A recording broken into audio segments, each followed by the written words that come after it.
झोपेत आणि स्वप्नात देखील त्याच विषयावर माझे सारखे विचार चालले असावे. स्वप्नात मला दिसले की छबीचे लग्न झाले.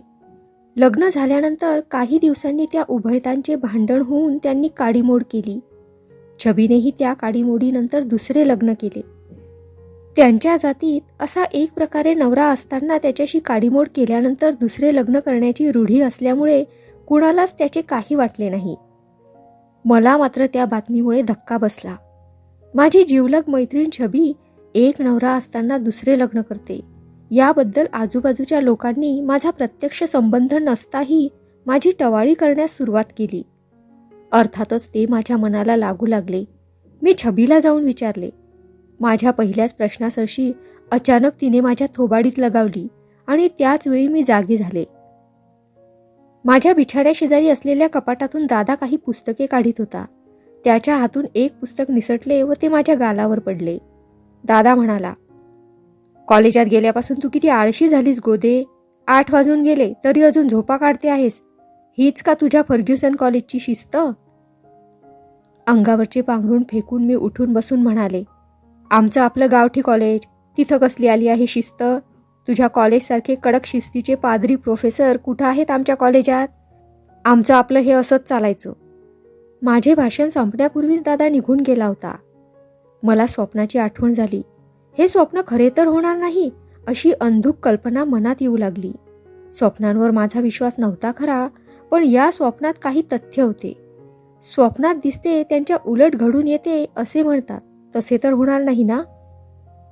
की माझ्या मनात जे वाटत होते त्याचा प्रतिध्वनी स्वप्नातून निघाला?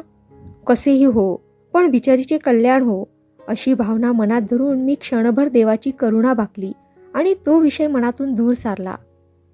डॉक्टर साहेबांच्या बंगल्यावर मी गेले त्यावेळी मी मुद्दामच हा विषय चर्चेसाठी काढला. पाश्चिमात्य देशातील काडीमोडीचा इतिहास त्याच्या उत्तरादेखील त्यांनी मला सांगितला.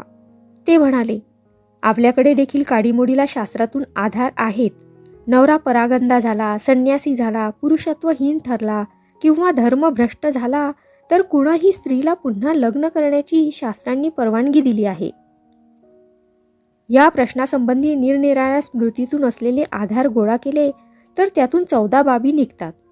त्यात एकमेकांचा स्वभाव किंवा वृत्ती एकमेकांशी न जुळणे हे देखील कोणत्याही स्त्रीला पुन्हा दुसरा पती करण्यास पुरेसे कारण समजले गेले आहे. तुझ्या छबीची बाब या सदराखाली येते, पण रूढी कदाचित या प्रकाराला विरोध करील. बौद्धांच्या आणि मुसलमानांच्या राजवटीमुळे आमच्यातील काही चांगल्या पद्धती जशा नाहीशा झाल्या आहेत, तशाच काही नव्या रूढीही आम्हाला नकळत आमच्या घरात घुसल्या आहेत. स्मृती एक म्हणतात तर रूढी भलतेच सांगते. असा प्रकार असल्यामुळे समाजाचा बुद्धिभेद झाला आहे. योग्य काय आणि अयोग्य काय हे ठरवताच येत नाही असं झालं आहे. यातून सीधा मार्ग कधी दिसेल तो सुदीन असे म्हणून साहेबांनी हुक्क्याच्या नळीतून धुराचे फवारे सोडण्यास सुरुवात केली. विषय तिथेच संपला असे गृहीत धरून मी तंबोरा काढून बसले.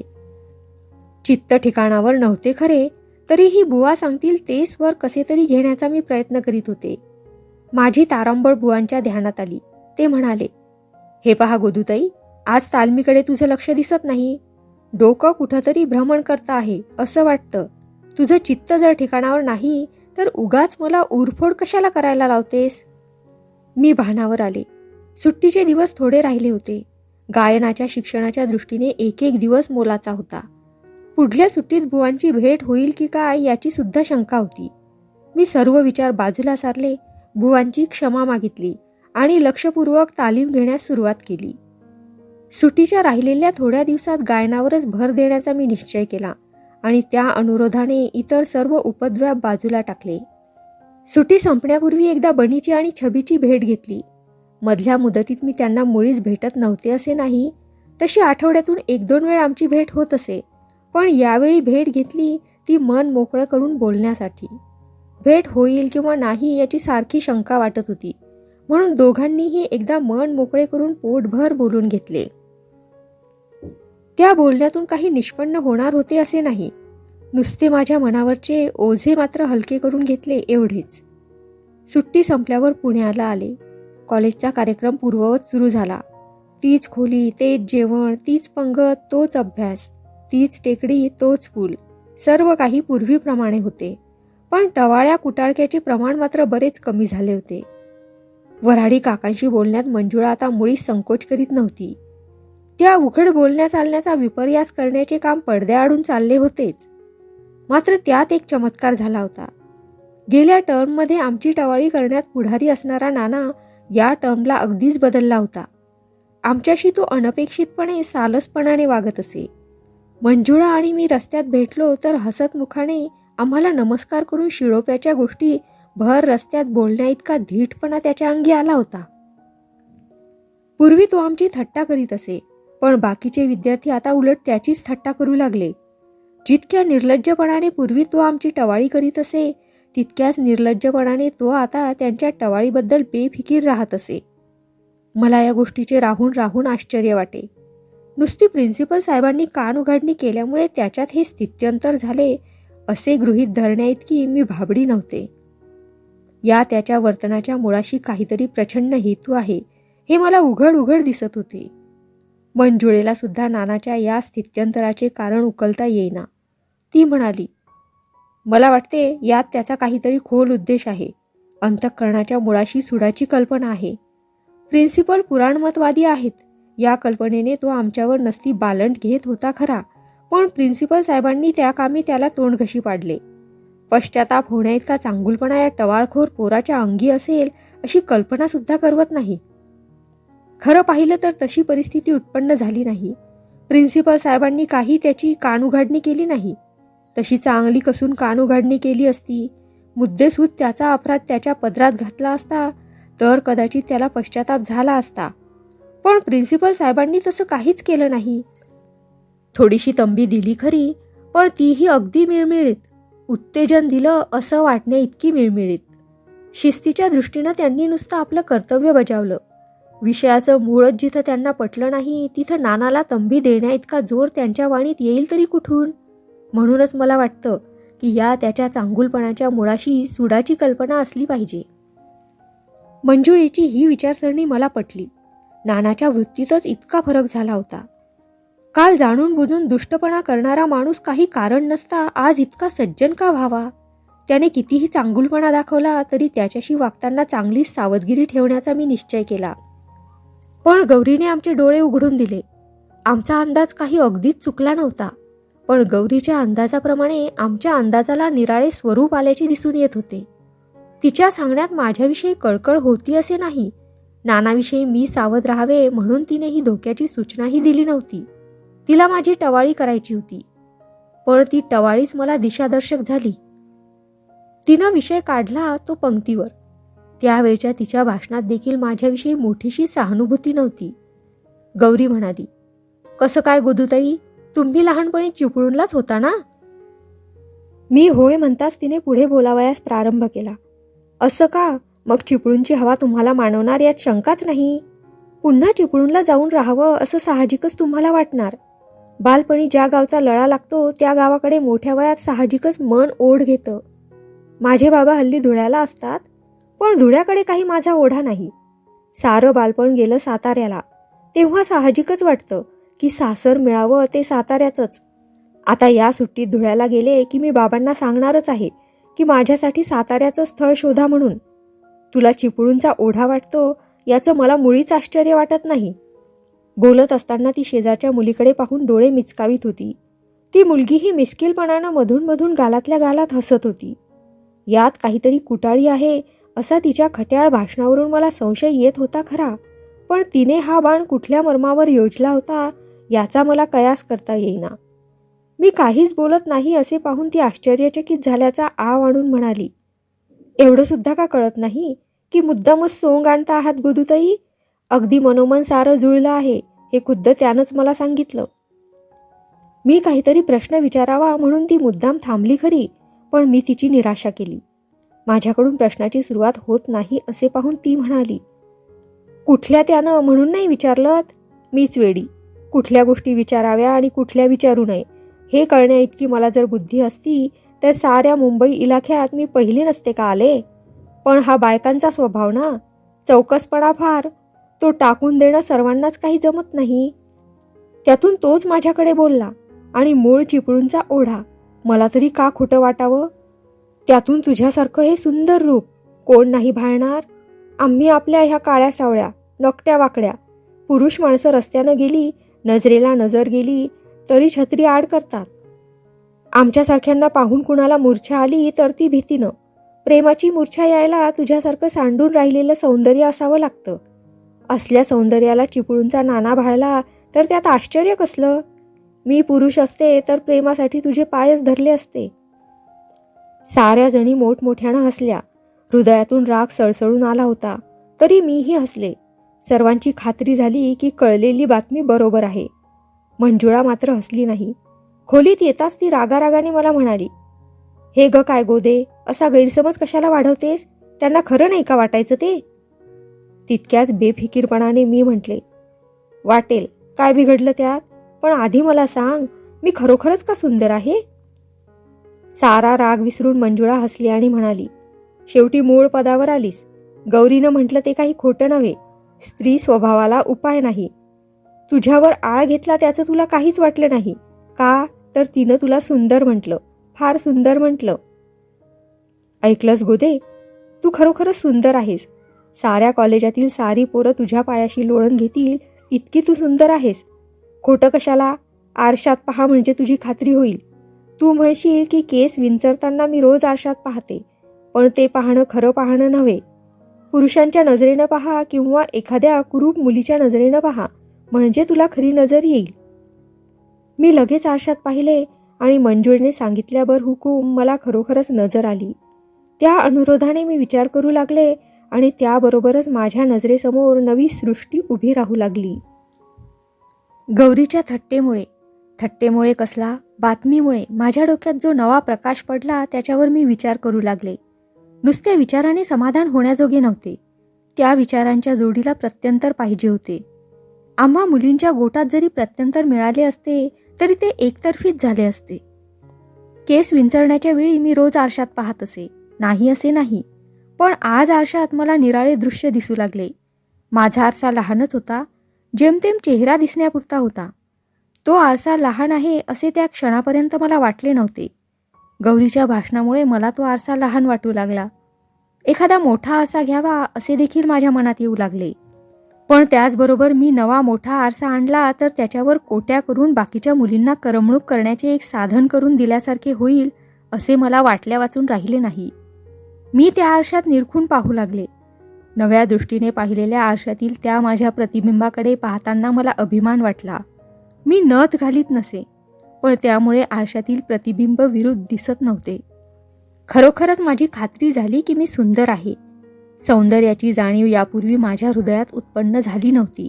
नटण्या मुरडण्याकडे पहिल्यापासूनच माझी प्रवृत्ती नसल्यामुळे आरशातील प्रतिबिंबाकडे मी यापूर्वी त्या नजरेने पाहिलेच नव्हते.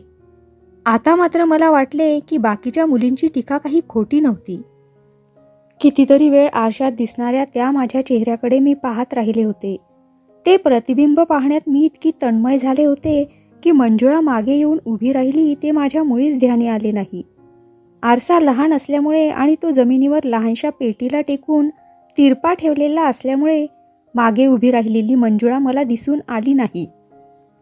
सहज पाहता पाहता मागल्या बाजूला कुणाचे तरी लुगड्याचे ओचे दिसू लागल्याने मी चमकले. मागे वळून पाहिले तो मंजुळा उभी. तिची माझी दृष्टादृष्ट होताच ती हसली आणि म्हणाली, नुसतीच आरशात किती वेळ पाहत होतीस? ही नवीन सवय केव्हापासून पैदा केलीस? आजपर्यंत मी म्हणत होते, मी समजत होते की तुझ्या ठाई इतर मुलींसारखा नटवेपणा नाही. पण आज आरशात पाहून तू आज त्याशीच हसत होतीस हे जेव्हा माझ्या दृष्टीला आलं तेव्हा मलाही फार आश्चर्य वाटलं. खरं आहे, मी म्हटले. तुझं म्हणणं अक्षरशः खरं आहे मंजुताई. आजपर्यंत एक विशिष्ट प्रकारची जाणीव माझ्या कल्पनेत सुद्धा आली नव्हती. ती आज प्रत्यक्ष झाली. कालच्या गौरीच्या भाषणाचा हा परिणाम. मी सुंदर आहे हे कालपर्यंत मला माहीत नव्हतं. आज मला हे कळलं. हे कळलं म्हणूनच मी आरशात इतका वेळ पाहत राहिले होते. म्हणूनच मी आपल्याशीच हसत होते. नव्हे, हसत असताना माझा चेहरा किती खुलतो ते आरशात पाहत होते. असे म्हणून मी आरसा दूर सारला. मंजुळा अगदी तटस्थ उभी राहून तारवटलेल्या नजरेने माझ्याकडे पाहत होती. क्षणभराने तिला वाचा फुटली आणि ती म्हणाली, अगदी उघड उघड कबूल करते आहेस की? संकोच सुद्धा वाटत नाही? मी हसले. हसत असताना माझा चेहरा आरशात पाहिला इतका खुलून दिसल्याची मला जाणीव झाली. मीच म्हटले, त्यात कसला संकोच, जे वाटलं ते तुला सांगितलं. मैत्रिणीशी कसली चोरी? खरोखरच तू सुंदर आहेस, मंजुळा म्हणाली. तुझ्या सौंदर्याची तुला जाणीव कशी नाही याचं राहून राहून मला आश्चर्य वाटे. मी काही सुंदर नाही, पण मला कोणी कुरूप म्हणाला नाही तरी मी सुंदर नसल्यामुळं मला खंत वाटते. म्हणूनच विशेष प्रकारानं केस फिरवून चेहरा खोलण्यासाठी मी त्यांची प्रभावळ करते. सौंदर्य नसलं तरी नीटसं दिसलं पाहिजे म्हणून चेहऱ्याची जितकी काळजी घेतली पाहिजे तितकी मी घेत असते. या गोष्टीकडे तुझं लक्ष नसे. केव्हा केव्हा मला याबद्दल आश्चर्य वाटे तर केव्हा कौतुकही वाटे. माझ्या नजरेनं पाहणाऱ्या मुलीनं यापूर्वी तुला वेंधळी म्हटलं असतं. तू रोज केस विंचरीत होतीस खरी, पण ते विंचरताना त्यांच्याकडे तुझं लक्ष नसे. कसाबसा बुचडा बांधून टाकताना तू नीटसपणाकडे लक्ष देत नव्हतीस खरी, पण त्या वेंधळ्या बुचड्यामुळेच तुझ्या चेहऱ्याला जास्त सौंदर्य येत होतं याची जाणीव तुला नव्हती. तू सुंदर आहेस हे आज तुला कळलं व ते कळल्यामुळंच तू आज केस विंचरण्याकडे विशेष लक्ष दिलंस आणि त्याचा परिणामही झाला. पुरुषाच्या नजरेला तो परिणाम कसा दिसेल याची मला कल्पना नाही, पण मला मात्र तो कसासाच दिसला. नकळत बांधून टाकलेली केसांची गाठ, विशेषशी काळजी न घेतल्यामुळे भुरभुर उडणारे कुरळे केस यापूर्वी तुझ्या चेहऱ्याला खुलवीत होते. आज तसं दिसत नाही. आज सुंदर दिसण्यासाठी तू केस विंचरले आहेस हे सुंदर दिसण्यासाठी प्रयत्न करणारी माझ्यासारखीच एखादी मुलगी सांगू शकेल. या जाणीवेमुळंच तुझं सौंदर्य मर्यादित झालं, त्याची रेषा आखली गेली. असे म्हणून ती तिरक्या मानेने माझ्याकडे पाहत राहिली. मला कसेसेच वाटले. धूर लोटलेला आरसा मी हाती घेऊन माझ्या चेहऱ्याकडे पाहिले त्यावेळी मंजुळेची टीका मला पटली. मी आरसा दूर लोटून दिला. केसाच्या बुचड्याची गाठ सोडली. हातात फणी घेऊन पुन्हा एकदा केस विंचरले आणि नवी जाणीव विसरून पुन्हा त्यांना गाठ दिली. आता मात्र तू रोजची गोतुताई दिसतेस खरी, नाजूक नाजूक हसत मंजुळा म्हणाली. मी ताडकन उठून उभी राहिले. मी असे का केले हे माझे मलाच कळले नाही. माझा मलाच राग आला. अशी चूक पुन्हा न करण्याचा मी मनाशी निश्चय केला. आरसा लाथेने भिरकावून दिला. तो भिंतीला आपटून खाडकन फुटला. त्या सरशी ओरडून मंजुळा म्हणाली, काय केलंस हे? आपणा दोघीत मिळून तो एकच आरसा होता ना, आता मी काय करू? जी माझी गैरसोय तीच तुझी. यापुढं मी नटणार नाही आणि तुलाही नटू देणार नाही. माझ्या भाषणाचे मंजुळेला काय वाटेल याचा विचार न करता मी तडक अंग धुण्यासाठी निघून गेले. त्या दिवसापासून आमच्या खोलीतला आरसा नाहीसा झाला. पहिल्याने मंजुळेची थोडी गैरसोय होत असे खरी, पण माझ्यामुळे तिनेही थोडे शहाणपण घेतले. कुंकू लावताना पहिल्याने थोडेसे अवघडल्यासारखे वाटे, पण हळूहळू सवय झाली. तेवढ्यासाठी देखील आरशाची जरुरी भासेनाशी झाली. नानाची वृत्ती जी बदलली होती ती तशीच कायम होती. रस्त्यात भेट होताच तो तितक्याच आतुरतेने आम्हा दोघींना नमस्कार करीत असे. त्याबद्दल मनातल्या मनात मला हसू येई. एक दोन वेळ त्याने नमस्कार केल्यावर मी तुच्छतेने हसूनही पाहिले, पण त्याचा परिणाम उलटा झाला. माझ्या हसण्यामुळे तो कावराबावरा झाला. त्याचे डोळे तारवटले आणि हृदयात धक्का बसल्याप्रमाणे तो माझ्याकडे पाहू लागला. माझी चूक माझ्या ध्यानात आली. मी हसले एवढेच फक्त त्याच्या लक्षात आले. ते हसणे तुच्छतेचे होते की इतर कोणत्या प्रकारचे होते याचा त्याने विचारही केला नसावा असे दिसून आले. माझ्या हसण्याने, त्या तुच्छतेच्या हसण्याने देखील तो हुरळून गेला. चुकीची दुरुस्ती करण्यासाठी दुसऱ्या दिवसापासून त्याने केलेल्या नमस्काराला प्रतिनमस्कार न करता कपाळाला आठ्या घालू लागले. या गोष्टीचाही त्याच्या मनावर परिणाम झालेला स्पष्ट दिसू लागला. कित्येक दिवस असे चालले होते. एके दिवशी मी उलट नमस्कार करीत नाही असे पाहताच तो थांबला आणि म्हणाला, गोदूबाई, मला क्षमा करा. माझ्या हातून काय चूक घडली? साहजिक वृक्षपणाने मी त्याला उत्तर दिले, चूक कोणती आणि ती कशाबद्दल? जिथं काहीच नाही तिथं बरोबर काय आणि चूक काय याची वाटाघाट कशाला? तो बावरल्यासारखा दिसला. तोंडावर घुटमळणारे शब्द मागे घेऊन तो म्हणाला, पूर्वी मी तुमचा गुन्हा केला होता. पुढे माझी चूक माझ्या लक्षात आली. मी गृहस्थपणानं वागू लागलो. जाता येताना नमस्कार केला तर तुम्ही नमस्कार घेत होता. केव्हा केव्हा त्या नमस्काराबद्दल तुम्हाला कौतुक वाटल्याचंही दिसून येत होतं, पण मध्येच तुमची वृत्ती बदलली. माझ्या नमस्काराचा स्वीकार करण्याचं तुम्ही एकदम बंद केलं. ते का? माझी काही चूक झाली का? मला हसू येत होते, पण हसले असते तर नानाने त्याचा भलताच अर्थ घेतला असता. या कल्पनेमुळे ते हसे आवरून मी म्हटले, कुणाची चूकच झाली असेल तर ती माझीच. तुमच्या नमस्काराला मी प्रतिनमस्कारच करायला नको होता, पण तुमच्या नमस्कारामुळे साहजिकच हात वर जात असे आणि नमस्कार होत असे. तो नमस्कार बुद्धिपुरस्सर नव्हताच. मला वाटलं त्या नमस्कार करण्याचा विपर्यास होतो आहे. ही चूक ध्यानी येताच मी प्रतिनमस्कार करण्याचं बंद केलं. पुढले भाषण ऐकण्याची अपेक्षा न करता मी तेथून चालती झाले. वाटेत गौरी भेटली. मंजुळा तिच्याबरोबरच होती. कुचेष्टेने हसत गौरी म्हणाली, "अस्सं, एकूण ह्यावर मजल आली. चोरट्या भेटी होऊ लागल्या. मंजुळाताई, हीच ना तुमची सडेतोड गोदू गोखले? आता कुठं गेला तो सडेतोडपणा? कशा गुलुगुलू गोष्टी चालल्या होत्या त्या तुम्ही प्रत्यक्ष पाहिल्या ना? त्यापेक्षा आपल्या आम्ही बऱ्या. उगीच मिरवत नाही की लव्ह अफेअर्स करत नाही." मला अगदी भिरभिरी आली होती. खाडकण एक थोबाडीत देण्यासाठी माझे हात वळवळत होते. पण आत्मसंयमन करून मी म्हटले, "कोणतीही स्त्री कुठल्याही पुरुषाबरोबर बोलली की ते लव्ह अफेअरच होतं वाटतं." मोठमोठ्याने हसत गौरी म्हणाली, "असं कुठं मी म्हटलं? बहीण भावाशी बोलत असली किंवा बाप मुलीशी बोलत असला तर कुठं कोण काही म्हणतं आहे? पण नाना कवी आहे. एका अज्ञात प्रणयिनीवर त्यानं लिहिलेल्या कविता साऱ्या कॉलेजात सर्क्युलेट झाल्या आहेत. ही अज्ञात प्रणयिनी म्हणजे गोदूच की काय?" असं कुणी सूचकतेनं विचारलं तर तो नुसतं हसतो, लाजतो, पुरुषी मुरका मारतो. साऱ्या कॉलेजात हा विषय सर्वतोमुखी झाला आहे. अशा वेळी तू एकटीच त्याच्याशी किती वेळ बोलत राहिलीस तर माझ्यासारख्यांच्या मनात जे काही येतं ते मी नुसतं बोलून दाखवलं. त्याला लव्ह अफेअर म्हणायचं नसेल, इंग्लिश नाव द्यायचं नसेल तर एखादा संस्कृत शब्द सांग. तू संस्कृत स्कॉलर आहेस की नाही? तुलाच तो सुचेल. यापुढं मी तो शब्द वापरीत जाईन. गौरीच्या भाषणाचे मंजुळेलाही वाईट वाटल्यासारखे दिसले. ती म्हणाली, "हिचं काय ऐकतेस गोदूताई? स्वभावाला औषध नाही. कॉलेजच्या आवारात हे असं व्हायचंच. अभ्यासाच्या वेळाखेरीज राहिलेल्या रिकाम्या वेळी काहीतरी करमणूक पाहिजे असते ना. कॉलेजच्या आवारात ह्या असल्या करमणुकी चालायच्याच. यापेक्षा त्याला जास्त किंमत देऊ नये." असे म्हणून तिने माझा हात धरला आणि जवळजवळ मला ओढीतच आत नेले. मला भांडणाचे अवसान आले होते. मंजुळेने मला ओढून नेले नसते तर गौरीबरोबर मी चांगलाच वादविवाद केला असता. मला मंजुळेचा राग आला. मी स्पष्टपणे तिला तसे सांगितले तेव्हा ती म्हणाली, "पण वादविवादात काही अर्थ नाही. यापूर्वी तूच मला उपदेश करीत होतीस ना, आता तेच तू कसं विसरतेस? बाई ग, कोळसा उगाळावा तेवढा काळाच होतो. उत्तराला प्रत्युत्तर देताना आवेशाच्या भरात चुकून एखादा शब्द जातो आणि गौरीसारखी माणसं तेवढ्या एका शब्दाचा राईचा पर्वत करतात. अशा वेळी न बोलण्यासारखं सुख नाही. चिडणारालाच कुणीतरी चिडवीत असतं. या कॉलेजच्या आवारात सहनशीलतेसारखं दुसरं पांघरून नाही." गौरीच्या कुचेष्टेने मस्तकाला चढलेले रक्त खाली उतरताच माझी चूक माझ्या ध्यानात आली.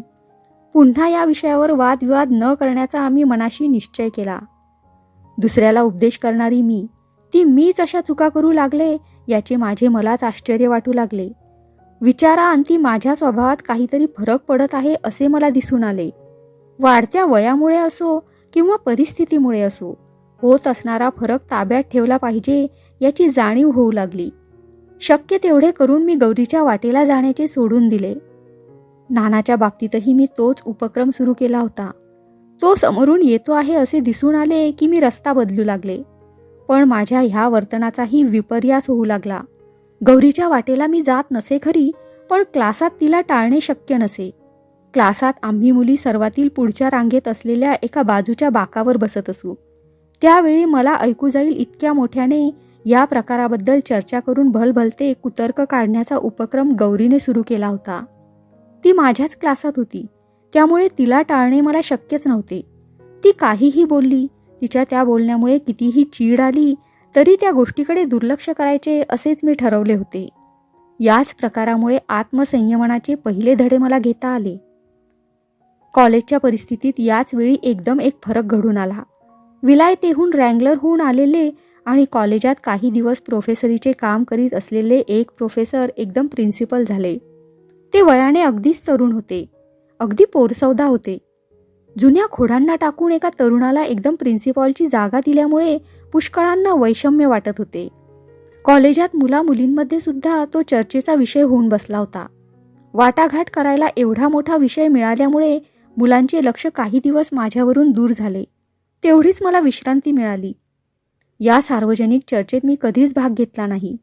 साहजिकच माझी सहानुभूती प्रिन्सिपल साहेबांकडेच होती. कमी वयाच्या व्यक्तीला मोठा मान मिळाला तर सामान्य लोकांना त्याचे कसे वैषम्य वाटते याचा मला स्वतःलाच अनुभव होता. या अनुभवामुळेच माझी सहानुभूती प्रिन्सिपल साहेबांकडे वळली होती. इतर प्रोफेसरांच्या मानाने हे नवे प्रिन्सिपल जरी वयाने अगदीच लहान होते तरी स्वभावाने मोठे बाणेदार होते. गणित हा त्यांचा विषय असल्यामुळे आणि माझा तो विषय नसल्यामुळे अध्यापक या नात्याने त्यांच्याबद्दल मला काहीच मत देता येत नव्हते. पण कुणी त्यांचे तरुण वय आणि अधिकार यांची सांगड घालून त्यांना दोष देऊ लागला तर माझ्या विवादी जिभेला नकळत चलन मिळत असे. या गोष्टीचीही थट्टा होऊ लागली, पण त्या थट्टेत कुचेष्टेचा पाया असण्याइतका जहरीपणा नव्हता. गौरी म्हणत असे, आमच्या गोदूताई देखील आता रँगलर होणार आहेत. त्यांचे वडील मोठे ऑफिसर आहेतच की नाहीत, ते सहज त्यांना विलायतेस पाठवतील आणि विलायतेहून त्या रँगलर होऊन परत आल्या म्हणजे त्यांना देखील एखादी प्रिन्सिपलची जागा मिळेल. म्हणून त्या रँगलरच्या पड्यानं एवढ्या भांडतात ना. 14व्या वर्षी मॅट्रिक होणाऱ्या मुलीनं जर रँगलर व्हायचं नाही तर काय मंजुळेसारख्या बुड्ढ्या आजीबाईनं व्हायचं? तिच्या ह्या थट्टेचा मला राग येत नसे, उलट कौतुकच वाटे.